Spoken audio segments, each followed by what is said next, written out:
নমস্কার। আমরা ডিলিজেন্ট পত্রিকার পক্ষ থেকে এই এই বছর থেকেই মূলত আর কি কিছু পডকাস্ট শুরু করেছি। বিভিন্ন বিষয়ে আমাদের আলোচনা আহ, শুরু হয়েছে। অন্যান্য যে পডকাস্ট আপনারা দেখেন বিভিন্ন সময়, সেগুলো বিভিন্ন বিষয়ের উপর হয় এবং আমাদের আহ, যখন একটু ফ্রি টাইম থাকে সেই সময় আমরা সময় কাটানোর জন্য সে ধরনের পডকাস্ট দেখি। সাধারণত আমরা ডিলিজেন্টে সেই ধরনের কিছু টপিকের ওপরেই আলোচনা করার চেষ্টা করেছি বা শোনার চেষ্টা করেছি, যেগুলো আমাদের সাধারণ মানুষের অধিকার অর্জনে কাজে লাগতে পারে, সাধারণ মানুষের দৈনন্দিন জীবনে সংঘবদ্ধ হতে কাজে লাগতে পারে।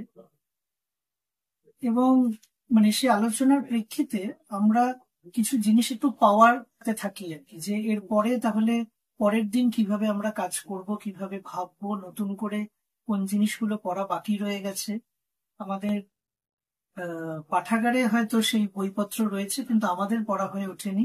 সেই সিলেবাসের বাইরেরও একটা সিলেবাসকে খোঁজার আমরা চেষ্টা করি। এখন সেই প্রচেষ্টা আমরা কতটা সফল হচ্ছি সেটা আপনারা দর্শকরাই ভালো বলতে পারবেন। আজকের আলোচনাটা একটু অন্যরকম। আজকের আলোচনাটা মূলত যে যারা লেখালেখি করেন, লেখালেখি অনেকেই করেন, বিভিন্ন পত্রপত্রিকায় লেখেন, খবরের কাগজে লেখেন ইত্যাদি। আজকের আলোচনার একটা দিক তাদেরকে নিয়ে, তাদের বর্তমান অবস্থা, বা এর বাইরেও রাইটার অ্যাক্টিভিস্ট যারা যারা লেখালেখির মধ্যে দিয়ে লড়াইয়ের বার্তা দেন, আন্দোলনের বার্তা দেন, সাধারণ মানুষের জীবনযাপন কিরকম ভাবে চলছে তার বার্তা দেন, তাদের পরিস্থিতি কি বর্তমান বর্তমান যে প্রেক্ষাপট আর কি আমাদের দেশের এবং রাজ্যে, সেই বিষয়। ফলে আজকে আমরা বসেও আছি সেরকম একটি জায়গাতে। আমরা আজকে গণশক্তির গ্রন্থাগারে বসে আছি এবং আমাদের মধ্যে পেয়ে গেছি আজকে সাথী সৌভিক ঘোষকে। তিনি ভারতের কমিউনিস্ট পার্টি মার্ক্সবাদী একজন কর্মী, এবং আমরা তাকে মানে তার কাজকে একটু সংজ্ঞা দেওয়ার চেষ্টা করেছি একজন রাইটার অ্যাক্টিভিস্ট হিসেবে। যে আমরা আমাদের মধ্যে আজকে সৌভিকদা আমাদের একজন রাইটার অ্যাক্টিভিস্টকে পেয়ে গেছি, যার কাছে আমরা আমাদের প্রশ্নগুলো রাখবো এবং একটা দিশা পাওয়ার চেষ্টা করব যে আমাদের ভবিষ্যতে কিভাবে কাজ করতে পারি, লড়াই করতে পারি। আমাকে আপনারা চেনেন, আমার নাম সুমিত ঘোষ। আমি ডিলিজেন্টের পক্ষ থেকে প্রশ্নগুলো রাখছি। সৌভিকদা, তো সৌভিকদাকে প্রথম প্রশ্ন যেটা, যে আমরা আজকে যখন এই আলোচনাটা করছি তখন আমাদের রাজ্য জুড়ে বা দেশ জুড়ে এমন একটা পরিস্থিতি যেখানে আমরা দেখতে পাই যে যারা খবর করেন বা খবরের ফুটেজ নিতে যান তারাই যুদ্ধ করছেন। মানে খবর নিতে গিয়ে আমরা ছোটবেলা থেকে জেনে এসেছি যে তাকে ঘটনা থেকে নিজেকে একটু দূরে সরিয়ে রাখে। তারা সম্মুখ সমরে নিজেরাই মারামারি করছেন এবং মারামারি করে আর কি তা নিয়ে আবার খবর করছেন যে মানে আমরা দেখে নেবো ইত্যাদি বলে সামনে শাসাচ্ছেন। এরকম একটা পরিস্থিতি একদিকে চলছে। লেখালেখির ক্ষেত্রে যদি দেখি, প্রচুর ধরনের লেখালেখি হয়, কিন্তু একটা তার একটা সোশ্যাল রেসপন্সিবিলিটির জায়গাটা বা যে ঘটনাগুলো দৈনন্দিন ঘটছে তা নিয়ে বলার ক্ষেত্রে যেন একটা অনেক। আবার একই সময় আমরা যদি বিভিন্ন সিনেমা ইত্যাদির ক্ষেত্রে দেখি, সেখানেও বিভিন্ন শিল্পীরা বিভিন্ন রকম সিনেমাতে পার্টিসিপেট করেন, যার একটা কি বলে, কখনো নমর্থক বার্তা দেওয়া সমাজকে, আবার কখনো সেটা একটু উত্তেজনাপূর্ণ একটা পরিস্থিতিও তৈরি করতে পারে। এটা জানা সত্ত্বেও তারা পার্টিসিপেট করেন এবং তারপরে বলেন তারা তো কিছু জানেন না ইত্যাদি। বিভিন্ন অ্যাডভার্টাইজমেন্ট হয়, সেখানেও আমরা দেখেছি বহু শিল্পীরা অ্যাডে পার্টিসিপেট করছেন এবং লাস্টে বলছেন যে অ্যাডে আমরা যা বলেছি ওটাতে আমাদের কোনো দায় দায়িত্ব নেই। তো এরকম একটা পরিস্থিতিতে দাঁড়িয়ে আমার প্রথম প্রশ্ন যেটা, যে তোমার কি মনে হয় যে আজকের দিনে রাইটার অ্যাক্টিভিস্ট কি আদৌ আছে, বা তাদের এই মুহূর্তে কাজ করার ক্ষেত্রে প্রতিকূলতা কতটা? এরকম একটা আলোচনায় আমায় দু একটা কথা বলতে বলি আর যাই বলি সেটা দিচ্ছ। আমি প্রথমে এইটা স্পষ্ট করি যে আমি সিপিআইএম এর কর্মী, রাইটার অ্যাক্টিভিস্ট তোমরা আমাকে বলছো, কিন্তু সেটা যত বড় ব্যাপার আমি সেটা আমার ক্ষেত্রে প্রযোজ্য বলে মনে করি। সেটা আরো বড় বিষয়। আমরা যেভাবে শিখেছি বিষয়টা সেটা হলো এই যে কমিউনিস্ট পার্টি করতে পার্টি কাজ দেয়, আমাদের করতে হয়। এই মুহূর্তে হয়তো এমন কিছু কাজ আমাকে করতে হচ্ছে যাতে তোমাদের এরকম মনে হচ্ছে, কাল আমাকে যদি অন্য কিছু বলা হয় আমায় চেষ্টা করতে হবে সেই কাজটাকেও নিজের ক্ষমতার সবটা দিয়ে ভালো কিছু করার। এবার তোমার আমি প্রশ্নের মধ্যে আসি। প্রশ্নটা তুমি অনেক বড় করে ফেঁদেছ, অনেকটা বড় প্রেক্ষাপট, এবং আমরা সাধারণত যেভাবে এই বিষয়গুলোকে দেখি সেটা হচ্ছে এই দুনিয়ার কোনো কিছুই একে অন্যের সঙ্গে বিযুক্ত কোনো ঘটনা নয়। কেবলমাত্র কোনো একটি সিনেমায় অভিনয়ের পর কোনো অভিনেতা যদি বলেন যে আমি এর দায় নেব না বা আমি জানতাম না, এটা শুধুমাত্র সেই অভিনেতার বা ওই সিনেমার ঘটনা নয়। একই কথা বিজ্ঞাপনের ক্ষেত্রে। বিজ্ঞাপন বা সিনেমা যাই বলি, এর পিছনের আমরা মার্ক্সবাদীরা যেভাবে বিষয়টাকে দেখি সেটা হলো যে আসলে তো গোটা ব্যবস্থাটায় উৎপাদন সম্পর্কে কে কোন ভূমিকা পালন করছে। আজকের দিনে সারা পৃথিবীতে যে দাপট চলছে কর্পোরেট পুঁজির, যাকে কেউ কেউ ক্রনি ক্যাপিটালিজম বলছেন। ক্রনি ক্যাপিটালিজম চিরকালই ছিল, আলাদা করে বলা হচ্ছে কারণ পুঁজি আর বিনিয়োগ হচ্ছে না, যাকে আমরা উৎপাদনের ক্ষেত্র এই দিকে পুঁজি অনেক বেশি কনসেন্ট্রেট হচ্ছে, টাকা থেকে টাকা এই ধান্দাবাজিটা করছে বলেই তাকে হয়তো সম্ভবত তাকে এই জন্য ক্রনি বলা হচ্ছে। যদিও পুঁজিবাদের যে ইতিহাস তাতে দেখলে যে কেউ বলে দেবেন যে এ তো ক্রনি, চিরকালই সে ধান্দাবাজ ছিল, কিন্তু একটা সময় সে কিছু রোল প্লে করেছিল। এখন সে সেই সব ছেড়ে দিয়ে একেবারে নির্লজ্জ হয়ে স্পষ্ট ঘোষণা করছে ধান্দা ছাড়া আমার আর কিছু। এই এবার যদি তুমি বলো যে এই যে বিজ্ঞাপনের পর সিনেমার পর এই যে সমস্ত কিছু, এই ঘটনাগুলো কিন্তু আমি আগেও বললাম কোনো বিচ্ছিন্ন ঘটনা। এগুলোকে বিচার করতে হয় যে ওই পুঁজির দাপটের সামনে মানুষ কতটা তার নিজের অধিকারের কথা বলতে পারছে, এবং সেটা খালি কোনো নির্দিষ্ট একটা ছোট্ট এলাকায় বললে হবে। এর আন্তর্জাতিক প্রেক্ষাপট আছে। আজকের দুনিয়ায় যদি মানুষ এটা দেখেন যে হ্যাঁ আমার অধিকারের পক্ষে খালি আমি একা লড়াই করছি, যাদের ক্ষেত্রেই অধিকার হরণ করার চেষ্টা হচ্ছে তারা লড়ছে, তাহলে যারা ভাবেন এই রাইটার অ্যাক্টিভিস্ট বললে একটা তো ধারণা হয়ে যায় যে এরা বোধহয় একক সত্তা, একক ব্যক্তি, যেগুলোর আমরা মার্ক্সবাদীরা এরকম ভাবে ব্যাপারটাকে দেখি না। লেখক হন, অ্যাক্টিভিস্ট হন, তিনি কোনো বিচ্ছিন্ন বিষয় নয়, তিনি একটি নির্দিষ্ট লক্ষ্যে তার কাজকর্ম করেন। এমন হতে পারে যে সেই কাজকর্ম করার পরে তিনি যা ভেবে লিখছেন সেটা যারা পাঠক বা দর্শক বা শ্রোতা তাদের কাছে সেই মেসেজটা ক্যারি আউট নাও হতে পারে। এটা হতেই পারে যে যিনি লিখলেন বা যিনি বললেন তার উদ্দেশ্য সৎ, কিন্তু সমাজে যখন সেটা গিয়ে পড়লো, অর্থাৎ যখন কোষ্ঠী পাথরে বিচার হলো, তখন যেভাবে সমাজ তাকে দেখবে সেটাই কিন্তু তার বিচার। ফলে লেখক বা অ্যাক্টিভিস্ট বা এই ধরনের অভিনেতা, নির্দিষ্ট ভূমিকা পালন করা এই সমস্ত ব্যক্তিবর্গ বিজ্ঞাপনে কাদের নেওয়া, যারা বিশিষ্ট, যাদের বিজ্ঞাপনে নেওয়া হলে ওই নির্দিষ্ট পণ্যটির বিক্রি বাড়বে, তাদেরকেই তো নেওয়া হবে। তা খুব স্বাভাবিক তাদের মাথাতে একটা চাপ পড়ে যে আমি যদি এমন কিছু বলি যাতে এই বিজ্ঞাপনটার পরে আর হয়তো অন্য বিজ্ঞাপন আমি পাবো না, তখন তারা একটু মানে ভাববেন, ভেবে কথা বলবেন। এই ধরনের তুমি যা বলছো দায় সারা, দায় ছেড়ে দেওয়া, এইসব ঘটবে। এগুলো ঘটতো না যদি তারা দেখতে পেতেন যে না, মানুষ তার অধিকারের লড়াইয়ের পক্ষে আমার চোখের সামনে রয়েছে। হয়তো তারা দেখতে পাচ্ছেন না বা দেখতে চাইছেন না। এইখানটায় তাদের ব্যক্তিগত চয়েসের দু একটা জায়গা থাকতে পারে, কিন্তু সামগ্রিকভাবে এই যে এনভায়রনমেন্ট, এই যে পরিবেশ, যেটা মনের ওপর একটা চাপ ফেলছে যে না, আপনি যদি অন্য কিছু বলেন তাহলে কিন্তু আপনি হয়তো আর পরের বারের বিজ্ঞাপনটা বা পরের বারের সিনেমাটায় আপনি আর সুযোগ পাবেন না। এটা হয়তো এই কারণে হচ্ছে, কারণ সেই ব্যক্তি যারা যারা ওই বিজ্ঞাপন বা সিনেমায় অভিনয় করছেন তারা নিজেদেরকে সমষ্টির সঙ্গে মিলিয়ে নেননি। তারা খুব আনন্দ পাচ্ছেন যে না, আমি একটা বিশেষ কিছু, আমি একটা কিছু। এই যে সমষ্টি থেকে নিজেকে বিযুক্ত করে ভাবার যে চিন্তা, এটা সেই অর্থে পুঁজির যে ব্যবস্থা তা চায়, সে চায় মানুষকে আলাদা আলাদা। আবার যদি এর উল্টে মানুষ যদি এক হয়ে যায় তাহলে কিন্তু এর বিরুদ্ধে লড়াইও করা যায়।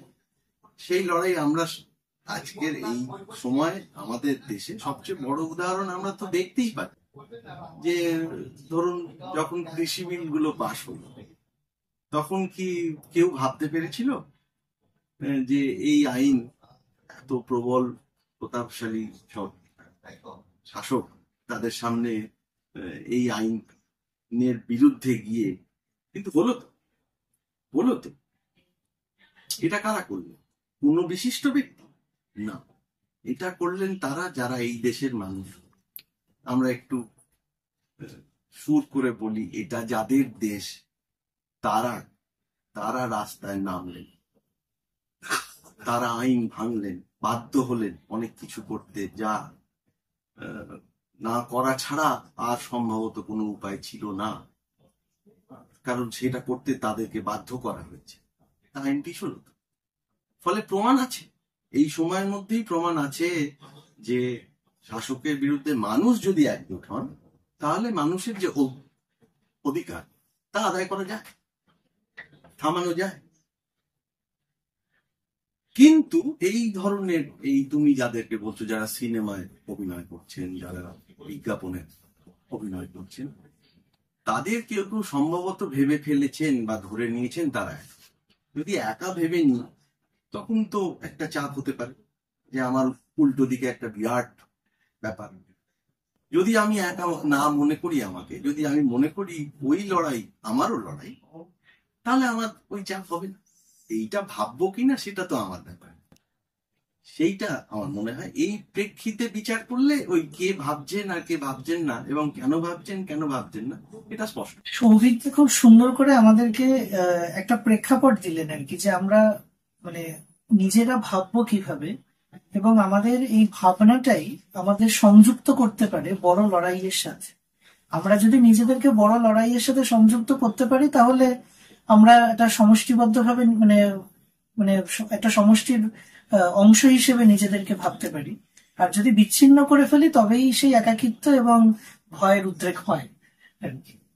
তো মানে যারা ধরো আজকে সমষ্টিগতভাবে কাজ করতে মানে কাজ করার কথা ভাবে এবং সেই অনুযায়ী নিজের মানে প্রতিদিনের কাজকর্ম স্থির করে, যার মধ্যে লেখালেখিও পড়ে ও অন্যান্য সাংস্কৃতিক কাজকর্ম পড়ে, তাদের আজকে পরিস্থিতি কি, মানে সেটা দেশে হোক রাজ্যে হোক, এবং মানে যারা প্রগতিশীল আন্দোলনের সাথে যুক্ত, বামপন্থী আন্দোলনের সঙ্গে যুক্ত, সেই ধরনের মানুষগুলোর আজকে পরিস্থিতি কি, মানে তারা কি মানে মানে পরিস্থিতির মধ্যে কাজ করছে এবং কতজন আজকে আসছে এই মানে দায়িত্বটা পালন করছে, সেটা নিয়ে তোমার কি মতামত একটু জানতে চাই। ব্যাপার হলো যে প্রগতি লেখক সংগঠন বলি বা প্রগতির পক্ষে যারা লিখতে চাইছেন, বলতে চাইছেন, এরা কতদূর কি করছেন সেটা তো মোটামুটি যারা এখনকার সময় বিভিন্ন পত্র পত্রিকা, এখন পোর্টাল গুলো হয়েছে, অনলাইনেও ভালো লেখা, যে লেখা হয়তো আগে সুযোগ ছিল না অনলাইনে পড়ার, নানা বাধ্যবাধকতার কারণে অনলাইন এতেও ভালো লেখা পাওয়া যাচ্ছে। লোকে সেখানে গিয়ে মন্তব্য করেন যে এই লেখাটা অনলাইনের সঙ্গে সঙ্গে যদি ছাপার উপরেও হয় তাহলেও ভালো হবে। তো সেটা তো দেখা যায় যে কারা লিখছেন, কিন্তু একটা মুশকিল হচ্ছে এই অনলাইনে ভালো লেখা কোনটা এটা আমি জানবো। আমি যে গুগলে সার্চ করব, তাহলে আমাকে হয় ওই লেখার সঙ্গে বা ওই লেখকের সঙ্গে আগে থাকতে পরিচিত হতে হবে, অথবা এই যে তুমি বন্ধু, তুমি আমায় রেফার করলে যে সৌভিকদা এই লেখাটা করে দেখো, এটা ভালো, এরকম একটা হতে হবে। তাহলে ঘুরে ফিরে অনলাইনে পড়াশোনাটা অনলাইনের ওপর ডিপেন্ড করে না, ডিপেন্ড করবে মানুষের সঙ্গে আমার যোগাযোগটা আছে।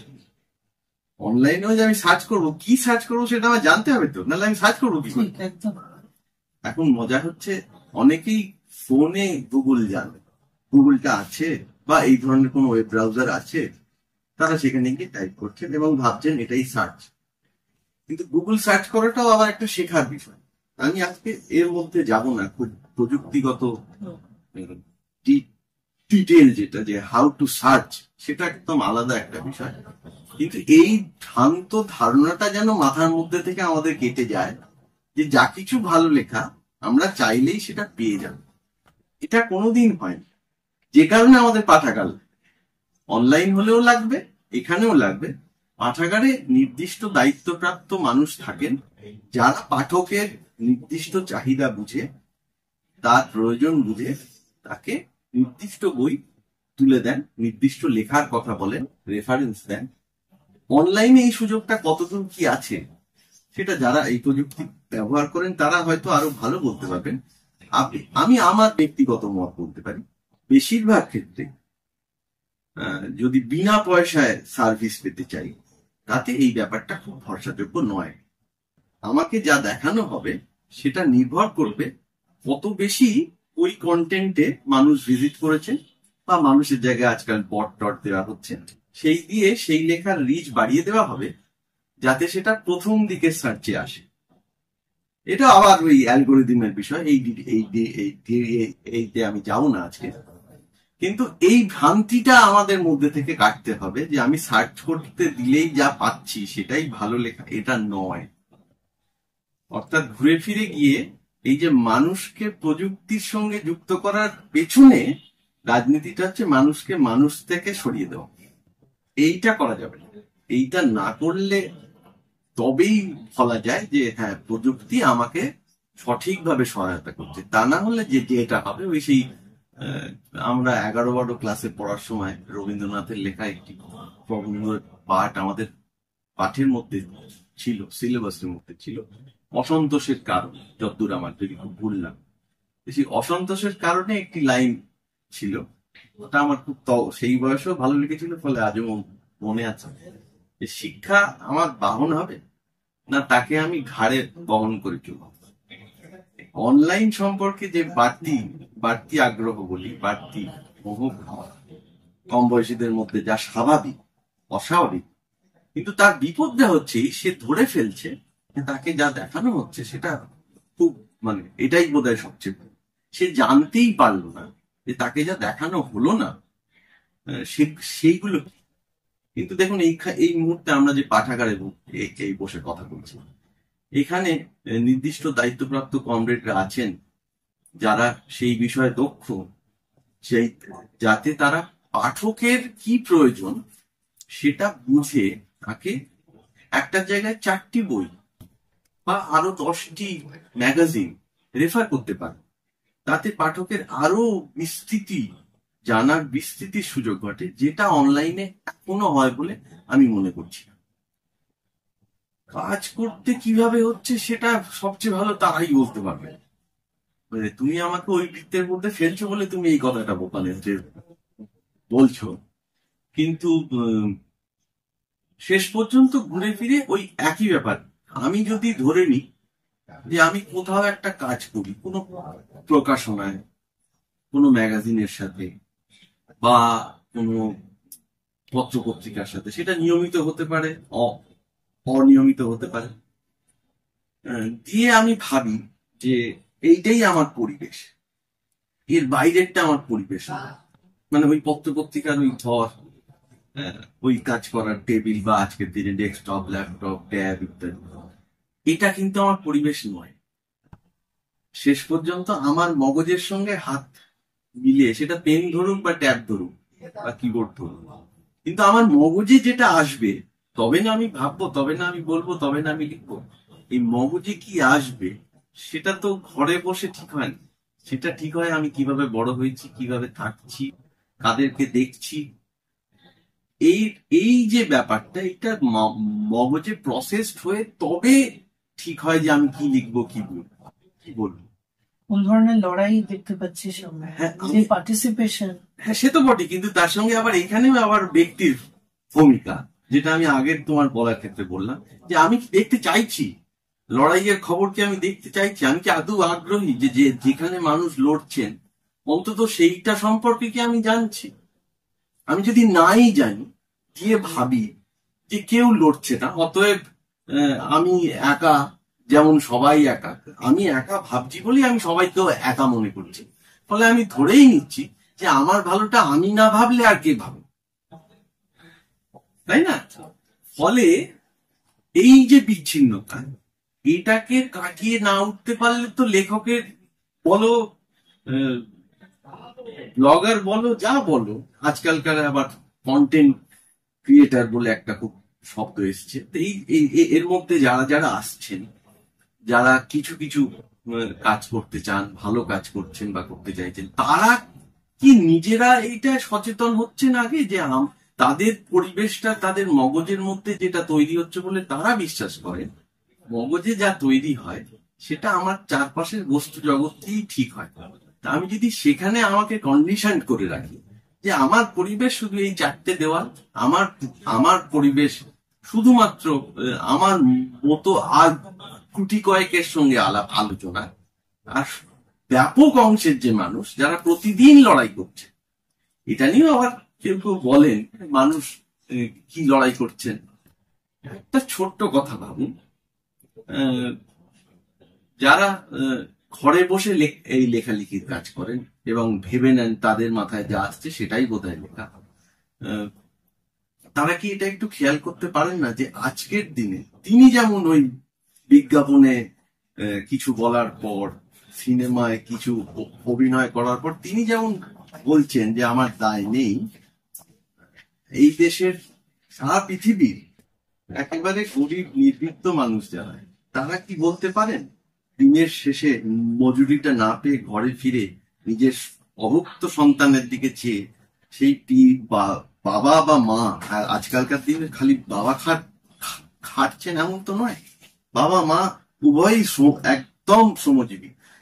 মহিলাদের ক্ষেত্রে আবার এই লড়াইটা দুভাগে, বাড়িরটাও বাইরেরটাও।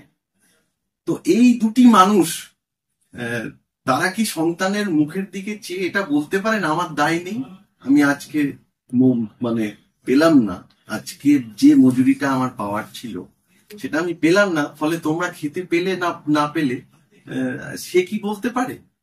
সে পারে।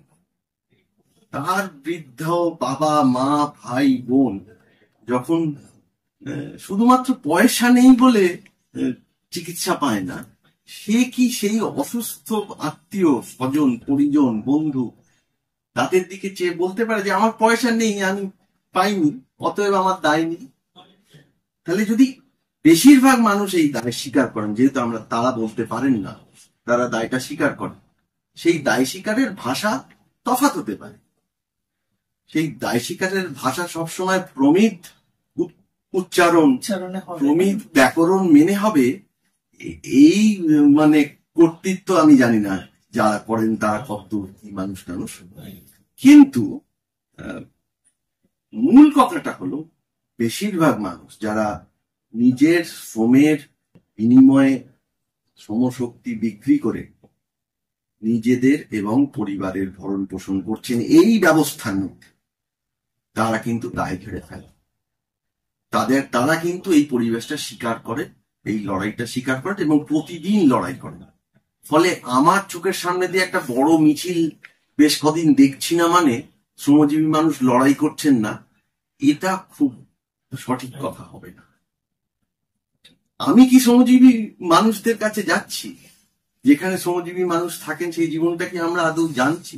যারা বলছেন তারা লেখক, কবি, সাহিত্যিক, অভিনেতা, যারা এটা ক্লেম করছেন যে লড়াই নেই বলে, তারা কি আদৌ জানছেন যে এই লড়াইটা প্রতিদিনের লড়াই, এর জন্য সবসময় মিছিল করতে হয় না?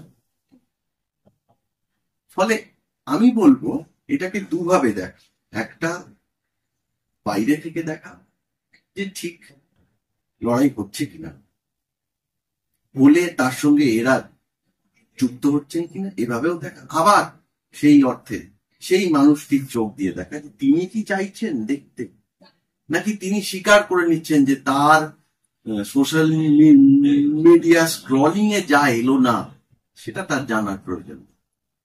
সোশ্যাল মিডিয়া স্ক্রলিং এ কি আসবে এটা কেউ কেউ ভেবে নেন যে বোধহয় তার ইচ্ছা অনুযায়ী হয়, এটাও ওই আন্তর্জাতিক কর্পোরেট যে পুঁজি তার ইচ্ছের বাইরে নয়, তার নিয়ন্ত্রণের বাইরে নয়, এইটুকু মাথায় রাখতে না রাখলে ওই বিচ্ছিন্নতা আসবে। আমাদের আলোচনা মানে মানে সত্যি কথা বলতে গেলে ওই আড্ডা জমে যাওয়া যেটাকে বলে আর কি, সেই পর্যায়ে মানে চলে গেছে।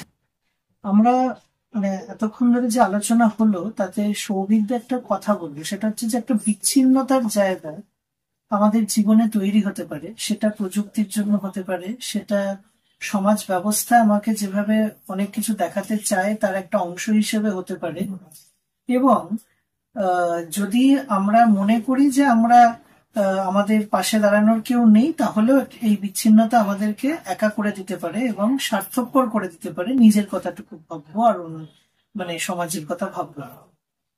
তো সেইটাকে কাটিয়ে ওঠাই, বিচ্ছিন্নতাকে কাটিয়ে ওঠার জন্য একটা যৌথতা দরকার, লড়াই দরকার, লড়াইতে পার্টিসিপেট করা, তার ইচ্ছা প্রকাশ করা, সেই জায়গাটা। আরেকটা গুরুত্বপূর্ণ প্রসঙ্গ সৌভিকদা বলেছে, সেটা হচ্ছে যে আমরা তো ওই ইন্টারনেটের সার্চ ইঞ্জিনটাকে অল পাওয়ারফুল মনে করি, কিন্তু কি সার্চ করব সেটার একটা গুরুত্ব সৌভিকদা বলেছে। এখন এটা তো গেল সমাজ চিত্র। আমার সৌভিকদের কাছে প্রশ্ন হচ্ছে যে প্রগতির পথে যে লেখকরা লেখালেখি করেন, লেখক লেখিকারা, মানে তারা আজকে কতটা প্রতিকূল পরিস্থিতির সম্মুখীন হন সেই কাজ, সেই গুরুদায়িত্ব পালন করতে গেলে, এবং কতজন আসছেন ওই কাজটা করতে। প্রগতির পক্ষে যিনি আসবেন তিনি যদি ফেরার নৌকা বেঁধে আসতে চান তাহলে মুশকিল, চিরকালই মুশকিল, আজ বলে নয়, আগেও এই মুশকিল ছিল। ফেরার নৌকা বেঁধে এলে তারা যে একদিন ফিরে যাবেন এর বহু উদাহরণ সারা পৃথিবীতে আছে, এদেশেও আছে। আবার একই সাথে ফেরার নৌকা বেঁধে রেখেও কেউ কেউ এমন কিছু কিছু কাজ করেছেন যা তারা ফিরে যাবার পরেও মানুষ মনে রেখেছে, ওই অংশের ওই সময়ের ভূমিকার জন্যই। এই দুটো মাথায় রেখেই আমি দু একটা কথা বলি। প্রথম হচ্ছে যেটা আমি শুরুতে বললাম যে প্রগতির পক্ষে লিখবো, প্রগতির পক্ষে বলবো, অর্থাৎ মানুষের অধিকারের পক্ষে বলবো। কোন অধিকার? যে অধিকারটা আজকের দিনে মানুষ পাচ্ছে না। এই যদি পরিস্থিতি যেটা মানুষের অধিকার এখন নেই কিন্তু পাওয়া উচিত বলে আমি মনে করি, সেটার জন্য আমি যদি লিখি তাহলে যে আমি বাধাপ্রাপ্ত হব, সেটার জন্য আমি যদি বলি তাহলে যে আমি বাধাপ্রাপ্ত হব, এটুকু বোধ আশা করি যারা লিখবেন যারা বলবেন তাদের থাকবে। ফলে লিখতে গিয়ে বা লেখার পরে সেই রকম কিছু ঘটলে আশ্চর্য হওয়ার কিছু মাথায় থাকা উচিত, যেটা ভেবেই তো আমি এসেছিলাম। এটা প্রথম কথা। দ্বিতীয়, এখনো অব্দি যেটুকু আমার যেটুকু পড়ার সুযোগ হয়েছে, যদি তাকে কম কথায় তুমি বলো নিয়ে আসতে, তাহলে আমি বলবো যে এই ধরনের আন্দোলন, প্রগতি লেখক শিল্পী বলি বা সাধারণভাবে মানুষের অধিকারের পক্ষে লেখক শিল্পীরা যখন অনেক বেশি সোচ্চার হন, এই যে নির্দিষ্ট পর্যায়গুলো, ইতিহাসের যে নির্দিষ্ট পর্যায়গুলো, এগুলো লাগাতার হয় না। এটা খানিকটা সমুদ্রের ঢেউয়ের মতো ব্যাপার, একবার উঠে একবার নাম। জীবনের ক্ষেত্রেও সেই কথাটাই চলে, স্পন্দন একবার লাভডুব বলি যাকে। এই আন্দোলনটাও মানুষের ওই স্বাভাবিক যে ছন্দ, সভ্যতার যে স্বাভাবিক ছন্দ, যাতে একবার ঢেউ ওঠে আবার ঢেউ নামে, জোয়ারও আসে ভাটাও আসে, এই ধরনের ব্যাপারকে, এই ধরনের বিষয়কে তার থেকে বিচ্ছিন্ন করে বিবেচনা করার কিছু নেই, সেটা সঠিক হবে। এই ধরনের ব্যাপার যখন খুব উৎতুঙ্গ পর্যায়ে ওঠে, তার কিছু পূর্ব শর্ত আছে। কখন মানুষ রিয়াকশন করে, কখন মানুষ রিয়াক্ট করবেন, এটা তো খালি মানুষ, ওই যে বললাম, আমার মগজটা শুধু আমার নিয়ন্ত্রণে নয়। আমি ভাবতে পারি যে আমার মগজটা আমার, তা আমার মগজটা তো নির্ধারিত হয় আমার চারপাশ দ্বারা। আমার ভূমিকাটা হচ্ছে তারপরে, ডেটাটা প্রসেস হওয়ার পরে আমি ঠিক করি যে এবার এই ডেটাটা নিয়ে আমি এই দিকে যাব না ওই দিকে যাব, সেটাতে আমার রোল আছে। ডেটাটা তো আসবে বাইরে থেকে। ফলে ওই লেখক শিল্পীরা কখন একজড়ো হয়ে যাবেন, সেটা শুধু লেখক শিল্পীদের দায় নয়, এটা সামগ্রিক পরিস্থিতির একটা ব্যাপার। যখন মানুষের লড়াইটা সেই পর্যায়ে যায়, তখন এই মানুষরাও আসেন। আর কিছু মানুষ থাকেন যারা এটাকে এমন একটা অভ্যাসে পরিণত করেন, যখন হয়তো পুঁজি শক্তি প্রচার করছে যে দেয়ার ইজ নো অল্টারনেটিভ, তো সেখানেও করছে, এটা তো অনেক দিন ধরে চলছে। তো এই যে দেয়ার ইজ নো অল্টারনেটিভ এর পক্ষে প্রচুর পয়সা খরচা, প্রচুর সেই অর্থে যারা মেধাবী মানুষ তারাই ঘুরিয়ে ফিরিয়ে দেয়ার ইজ নো অল্টারনেটিভ বলে ফেলছেন। অক্ষেত্রে যে জেনে বুঝে এমনটা করছেন তা নাও হতে পারে, কিন্তু করে ফেলছেন ওই চাপের সামনে। ওই যে সবাই ভাবছেন যে আমি একা, আমার জন্য কেউ ভাবে না, তাহলে আমি কেন ভাববো। এখানেই এই সেই অর্থে তুমি যাদেরকে রাইটার অ্যাক্টিভিস্ট বলছো, আমি আরেকটু বড় প্রেক্ষাপটে আমি যদি এদের মানুষের পক্ষে থাকা লেখক শিল্পী এবং যত এই ধরনের কাজ আছে তাদের সবাইকে যদি আমি এক জায়গায় আনি, তাহলে যেটা ঘটে, এদের মধ্যে কিছু অংশ সবসময় থাকে যারা ওই প্রতি মুহূর্তে দেয়ার ইজ নো অল্টারনেটিভ এর বিরুদ্ধে এই কথাটা বলেন, নিজের সীমাবদ্ধতার মধ্যেই বলেন যে no, there is a certain alternative. এখনো পর্যন্ত আমরা মার্ক্সবাদীরা যা বলছি সেটা হলো এই যে সমাজতন্ত্রই সেই বিকল্প। এবার এর চেহারা টেহারা নিয়ে অনেক কথা আছে, কিন্তু সোজা কথাটা তো এই যে পুঁজিবাদ আমায় বোঝাতে চাইবে যে ভাই তুমি একা, তোমার জন্য কেউ ভাবে না, তুমি ওইসব কাজ করতে যাও না, তোমার সর্বনাশ। এই তো। আর এর উল্টোটা আমরা কি বলছি? আমরা বলছি যে না, আমরা একটা এমন সমাজ চাইছি যাতে সবাই সবার কথা বলে, যাতে আমায় চিন্তা করতে হয় না আমার বাড়ি ফিরতে একটু দেরি হলে আমার মা বাড়িতে একা, আমার পাশের বাড়ির লোকটি ফিরেও তাকাবে না, এই চিন্তাটা আমার হয় না। যাতে আমি একটু নিশ্চিন্ত বোধ করতে পারি যে বাড়ি ফিরতে আমার যদি দেরি হয়, তাহলে আমার পাশের ঘরে থাকা মানুষটি আমার মাকে জিজ্ঞেস করবে। এই নিশ্চিন্ত বোধটা যদি সবার মধ্যে থাকে, তাহলে একটু ভেবে দেখি, তখন আমার মধ্যে আর দীর্ঘশ্বাস থাকে না। সেই দীর্ঘশ্বাস সব ক্ষেত্রে নিপীড়িতের নাও হতে পারে, দীর্ঘশ্বাস মধ্যবিত্তের নেই, তারও তো আছে। ওই দীর্ঘশ্বাস মিটে যাওয়ার গ্যারেন্টিটা হলো এমন একটা সমাজ যেখানে সবাই সবার জন্য অন্তত ন্যূনতম একটা মানবিক গুণ সম্পন্ন ভাবনা চিন্তা করবেন। যেদিন এটা ঘটবে, সেদিন আর সমাজতন্ত্র বলে স্ট্যাম্প ফ্যাম্প দিয়ে কিছু করতে হবে, সেদিন মানুষ নিজেই রিয়েলাইজ করবে যে হ্যাঁ, এরকম একটা হলে তখন আর ওই সংকট হয় না, তখন আর ওই বিশেষ মানুষদের ওই আলাদা করে থাকার, আলাদা হয়ে বিশেষ পরিচিতির চাপটাও হয় না, যে যা পুঁজিবাদ করে। পুঁজিবাদ কিন্তু এই চাপটা দেয় যে আপনি যদি বিশেষ না হতে পারেন তাহলে এই সমাজে আপনার কোনো দাম নেই। পুঁজিবাদ কিন্তু চাপটা দেয়। ফলে ওই মানুষ যারা ওই রকম বিজ্ঞাপন, সিনেমা যেটা করে ফেলে পরে বলেন আমার দায় নেই, আমি জানতাম না, এই চাপটা হচ্ছে কারণ সে তো বিশ্বাস করে ফেলছে সে একা, তার জন্য কেউ ভাবে না। যেদিন আমরা সবাই সবার জন্য একটু হলেও ভাববো, সেদিন ওই মানুষগুলোর ওই চাপটা হবে না, তিনি ভরসা পাবেন যে না। ফলে সেদিন তিনি দায় স্বীকার করবেন। আমি তোমার যা যা ছিল তার শেষটায় আমি এটা বলতে পারি যে কজন লেখক আসছেন, এর থেকে সম্ভবত কিছু কম গুরুত্বপূর্ণ নয় যারা এসেছেন তারা কি দেখছে।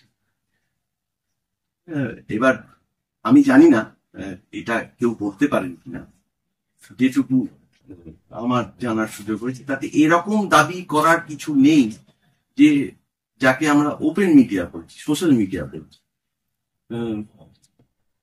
তাতে যতজন মানুষের কথা লেখে, তুমি আমি, আমরা কেউ বলতে পারি সেই সব লেখা সেই সব মানুষকে আমি চিনি না। এর কি উপায়? আমি জানতেই পারছি না কতটুকু আমি জানি। আমার ফেসবুক, আমার ইনস্টাগ্রাম, আরো যা যা আছে, সেই সমস্ত কিছু ঘুরে ফিরে আমি কতজন মানুষের সঙ্গে যোগাযোগ করতে পারি এটা ভাবলেই তো বোঝা যায়। আর সারা পৃথিবীতে মানুষের সংখ্যা কম, এটা ভাবলেই তো বোঝা যায় যে আমি কোন রিয়েলিটিতে বাস করছি। এটা অগমেন্টেড। আমি ভাবছি এত, আমি আমাকে একা ভাবছি বলেই আমার কাছে 5K ফ্রেন্ডসটা বিরাট। কিন্তু আমি যদি নিজেকে সারা পৃথিবীর একজন ভাবি, তখন কিন্তু ওই 5K ফ্রেন্ডসটা আমার কাছে খুব তুচ্ছ মনে হয়। ওই রিয়েলিটি আমাকে ভাবতে বাধ্য করে এই 5K ফ্রেন্ডসই হচ্ছে আমার পৃথিবী। এর উল্টো আমাদের কাজ, বা আমি বলবো যারা সত্যি ওই তুমি যাদেরকে রাইটার অ্যাক্টিভিস্ট বলছো, তাদের কাজ মানুষকে এটা বারবার বোঝানো ওই 5K ফ্রেন্ডস এর সীমাবদ্ধতা আপনার রিয়েলিটি নয়, ওটা ও দিচ্ছে। আপনার আমার রিয়েলিটি হচ্ছে সেই সারা পৃথিবীটা যেখানে মানুষ থাকে, এই সব মানুষ আমার মতোই মানুষ। তাহলে আমি যদি জানতেই না পারি, তাহলে আমি কিসের ভিত্তিতে এটা বলবো কেউ আসছেন না কেউ আসছেন? তাহলে একমাত্র উপায় হচ্ছে আরো যোগাযোগ বাড়ানো, আরো যোগাযোগ বাড়ানো। তো সোশ্যাল মিডিয়া তো আমাকে ওই নির্দিষ্ট একটা সীমার বাইরে বেরোতে দেবে না, ফলে ঘুরে আবার তোমায় আসতে হবে সেই সেই বুনিয়াদি কথায় যে মানুষের সাথে আরো যোগাযোগ হয়, তাহলে জানতে পারবো। এছাড়া তো আর কোনো অপশন নেই আমার। সৌভিকদের সাথে এতক্ষণ যে আলোচনা হলো তাতে আমরা আসলে নতুন করে হয়তো আবার একটু এই দ্বন্দ্বতত্ত্বে ফিরে গেলাম আর কি, যে আমরা তান্ত্রিক ভাবে দেখলে তো সে একটা সিরিজ অফ ডিসকন্টিনিউটি আর কন্টিনিউটি এইভাবে তো চলে। তো একটা পর্যায়ে থাকে যখন আমাদের চেতনা বস্তুর উপর নির্ভরশীল, আবার কখনো কখনো এরকম পর্যায়ে আসে যখন চেতনা দিয়ে আবার বস্তুকে পরিবর্তন করারও একটা পর্যায়ে আসে। সেই একইভাবে লেখালেখির ক্ষেত্রেও একটা জোয়ার আসে, ভাটা আসে। তো সেই একইভাবে মানে লেখালেখির পর্যায়েও কখনো কখনো জোয়ার আসে, কখনো কখনো ভাটা আসে। জোয়ারের সময় প্রচুর লোককে স্বাভাবিকভাবেই পাওয়া যায়, কারণ সামগ্রিক পরিস্থিতি আমার চারপাশটা বস্তুগত ভিত্তি থাকলে তো লোকে আরো বেশি আসবে। কিন্তু যখন ভাটার সময়, যখন প্রতিক্রিয়ার সময়, যখন চারপাশটা আমাকে সেই পরিস্থিতিটা তৈরি করে দিচ্ছে না যেটাতে আমি খুব উজ্জীবিত হতে পারি, তার মধ্যেও যে মানে বিভিন্ন রাইটার অ্যাক্টিভিস্টদের একটা গুরুদায়িত্ব রয়েছে, সেটা আমাদের আলোচনায় উঠে এসেছে। যে ওই টিনা কনসেনসাস, টিনা ঐক্যমত্যের কথা সৌভিকদা বললেন, এবার সেইটা মধ্যে দিয়ে নয়া উদারবাদ যে মানে তার মানে বিজয়রাথকে এগিয়ে নিয়ে চলেছে, আবার ওই একই টিনা কনসেনসাস দিয়েই বা ওই একই মানে মানে কি বলে মতধারা দিয়েই আমাদের মধ্যে যে বিচ্ছিন্নতা, আমাদের যে কোনো কিছুতেই কিছু হবে না, এরা এই একাকিত্ব ইত্যাদি, সেটা যেন কাজ করছে, এরকম একটা কথা উঠে এসেছে। তো আমাদের এই বিচ্ছিন্নতা কাটানোর ক্ষেত্রে, লড়াই আন্দোলনে মানুষকে নিয়ে আসার ক্ষেত্রে, মানে সেটা মানুষকে শিক্ষিত করা, অর্গানাইজ করা, এই যে জায়গাটা, মানে মানুষ যে বিচ্ছিন্ন হয়ে থাকে সবসময় এই ধরনের লড়াই আন্দোলনের কাহিনী থেকে, বা কোনো কিছু করেই কিছু হবে না, বা রাজনীতি খুব খারাপ জিনিস, এরকম একটা যে মানে প্রাবল্য রয়েছে আর কি চিন্তাধারার, মানে এবং তার প্রচারের ক্ষেত্রেও। তো সেদিক থেকে এই প্রগতির পথে থাকা লেখক লেখিকাদের যে মানে গুরুদায়িত্ব, সে বিষয়ে একটু জানতে চাই। ব্যাপার হলো, তুমি গুরুদায়িত্ব শব্দটা ব্যবহার করলে, সেই দায়িত্ব পালন করার যারা যারা যোগ্য, আমি তার মধ্যে আদৌ পড়ি বলে আমার মনে হয় না। কিন্তু আমি মানুষ হিসেবে, এই সময়ের একজন মানুষ হিসেবে এইটুকু দায়িত্ব সম্পর্কে সচেতন থাকতে চাই যে শেষ অবধি গিয়ে আমাকে এই ব্যবস্থা সকাল থেকে রাত অব্দি ভাবতে বাধ্য করে, এর কিছু হয়, এর সামনে মাথা ঝোঁকানো ছাড়া কিছু উপায় নেই। এবার আমার সিদ্ধান্ত, এবং সেই সিদ্ধান্ত নেওয়ার জন্য একটা নির্দিষ্ট যাপন, নির্দিষ্ট অভ্যাস, যাতে আমার সিদ্ধান্ত নেওয়ার জন্য যথেষ্ট রসদ আমার কাছে থাকে, যে আমি কি করব। আমি কি মাথাটা ঝুঁকিয়ে দেব, নাকি আমি মাথা তুলে এই ব্যবস্থাটার বদলের পক্ষে করব। এইখানটাতেই তো সবকিছু। তাতে আহ, যদি প্রথম দু একটা কথা যা আমরা শিখে বড় হয়েছি সেগুলোকে উল্লেখ করতে হয়। তুমি তোমার বলার মধ্যে একবার তো বললে যে এটাকে ওই এডুকেটার, এই কথাটা তো তুমি বললে। একটা সময় এটা চলতো, যে লেখক শিল্পী এরা মানুষকে এডুকেট করবেন। আচ্ছা, এরকম ভেবে নেওয়া হচ্ছে কেন যে মানুষকে এডুকেট করা বললেই তো খানিকটা স্কুল কলেজ এইসব ভাবা হয়। তো এই ব্যবস্থাই তো বেশিরভাগ মানুষ যাতে স্কুল কলেজের সুযোগ না পায় তার জন্য বন্দোবস্ত করছে। নয়া শিক্ষানীতি, সেটা যদি কেউ ঘাঁটেন তাহলেই তো স্পষ্ট হয়ে যায় যে বেশিরভাগ মানুষ যাতে শিক্ষার সরকারি ইয়ে থেকে সরে যান। তাহলে এবার যদি লেখক শিল্পীরা ঠিক করেন যে তারা এডুকেটার, তার আগে তো তাকে প্রথম ঠিক করতে হবে যে তিনি ওই দায়টা স্বীকার করেন যে তাকে ওইটার বিরোধিতা করতে হবে। তারা কি সেটা করছেন, নাকি একটু ওপরে থাকার, একটু ভালো থাকার সমস্ত সুযোগ সুবিধাগুলো নিজেদের যাপনে অভ্যস্ত হয়ে গিয়ে তারপরে বলছেন যে আমরা এডুকেটার।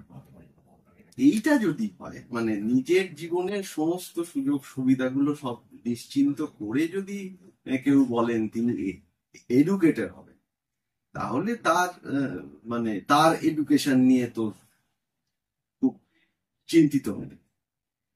কিন্তু যদি আমরা যাদের কথা পড়ে শিখে বড় হচ্ছি হয়েছি তাদের কথা, আমি যেমন এখন মনে করতে পারি, আমরা যখন মাধ্যমিক উচ্চ মাধ্যমিকের শিক্ষার্থী, তখন ওই একটা বই, যারা পাস টাস করতাম তাদেরকে ছাত্র আন্দোলনের যারা কর্মী তারা এসে বই উপহার, এবং নির্বিশেষে যারাই পাশ করতেন, এলাকা ভিত্তিতে হতো। বইয়ের ফারাক হতে পারে, আর অন্য জায়গায় হতে, আমার যেটুকু জানা এটা এখনো হয়। কত বড় করে হয় বা কম করে হয় সেটা আমি বলতে পারবো না, কিন্তু এটা তখন হতো। তো সেইভাবেই ওই দুই পরীক্ষার পরে দুটি বই আমার তখন পাওয়ার সুযোগ হয়েছিল। তার মধ্যে একটি বই আমি এখানে উল্লেখ করতে চাইবো, কারণ আজও তার প্রভাব আমার উপর আছে। সেটা হচ্ছে ডক্টর নরম্যান বেথুনের জীবন, যার ইংরেজিতে দ্য স্ক্যালপেল দ্য সোল। এটা আমি প্রথমে বাংলায় পড়ি, পরে ইংরেজিতে পড়ি। তো সেই বেথুন তো যাকে বলে প্রতিষ্ঠিত পণ্ডিত চিকিৎসক, তিনি ছিলেন। কিন্তু বেথুন যখন সেই অর্থে রণাঙ্গনে গেলেন, চীনে গেলেন, যুদ্ধ দেখলেন, শুধু কি ওই রণাঙ্গনের সেই অর্থে নিরক্ষর কিন্তু শ্রমজীবী যুদ্ধরত মানুষ তাদেরই কি বেথুন শেখালেন? বেথুনও কি শিখলেন না? ওই জীবনীটা যদি আরেকবার পড়া যায়, যেটা আমি মনে করি আজও মাধ্যমিক উচ্চ মাধ্যমিক স্তরের যারা শিক্ষার্থী আছেন তারা যদি আবার পড়েন, বারংবার পড়েন, বা এখনো যদি তাদেরকে ওটা পড়ার সুযোগ দেয়, তাহলে বোধহয় খুব ভালো হয়। তাহলে দেখা যাবে যে যেটুকু আমি বুঝেছি যে শুধু বেথুন ও ওখানে এডুকেটর ছিলেন। বেথুন গিয়েছিলেন ওই ভেবে, কিন্তু হলো যেটা, ওই মানুষগুলো যেমন ফার্স্ট এড, ওই মানুষগুলো যেমন নির্দিষ্ট সময়ের মধ্যে শরীরের একটি পচে যাওয়া অংশ কিভাবে কেটে বাদ দিলে বা বাকি শরীরটা অর্থাৎ মানুষটা বেঁচে যাবে, এটা শিখলো একজন চিকিৎসকের থেকে। এবং একজন চিকিৎসকও শিখলেন যে তিনি যত অব্দি শিখেছিলেন তার সীমাবদ্ধতাটা কোথায়, এটা ওই বইতে আছে।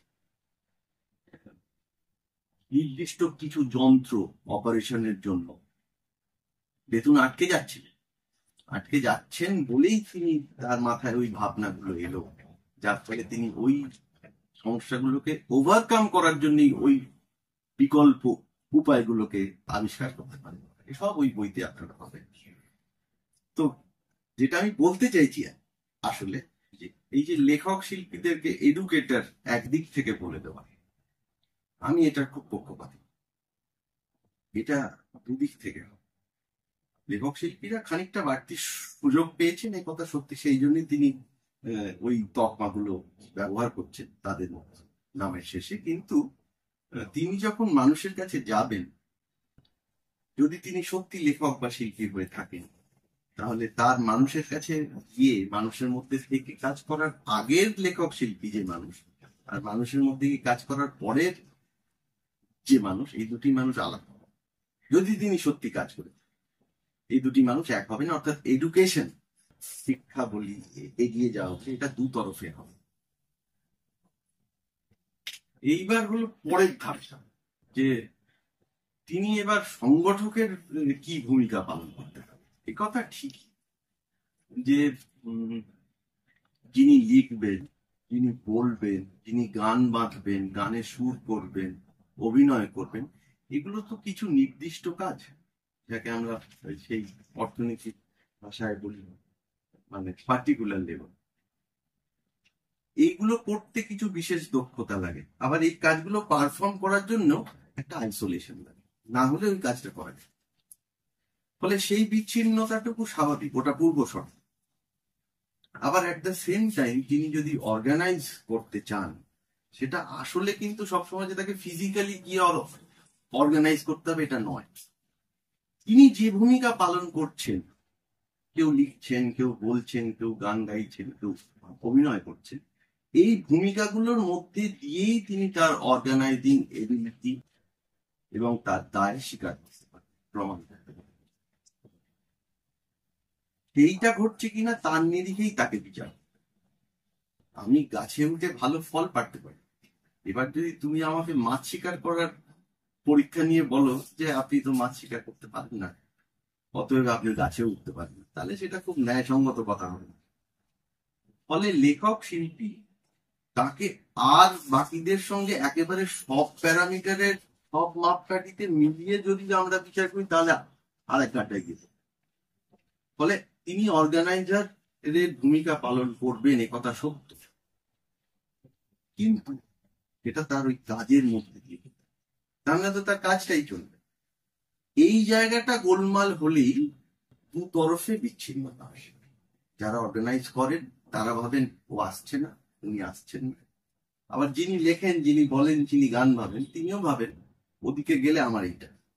ফলে এটা দু তরফে একটা সচেতন প্রচেষ্টা, যেটা আবার ওই যেমন আমি আগেরটা বললাম, তোমার একটা ঢেউ, জীবন সমতল জলের উপরিতলটার মতো নয়, জীবন হচ্ছে ওই ঢেউয়ের মতো, যেটা উঠছে নামছে। অর্গানাইজার বলি, এডুকেটর বলি, সব ওই ওঠা নামার সঙ্গে মিলিয়ে দেখতে হবে, দেখতে হয়, এখনো তাই হবে।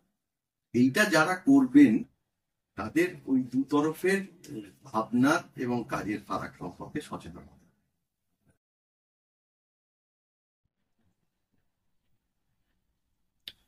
আমরা আমাদের আলোচনার একদম শেষ পর্যায়ে পৌঁছে গেছি, এবং আলোচনা শেষ করব তো একটা মানে কাজের বার্তা দিয়ে, মানে সেই কি করিতে হইবে এটা থেকে দিয়ে আলোচনা শেষ করতে হবে আমাদের।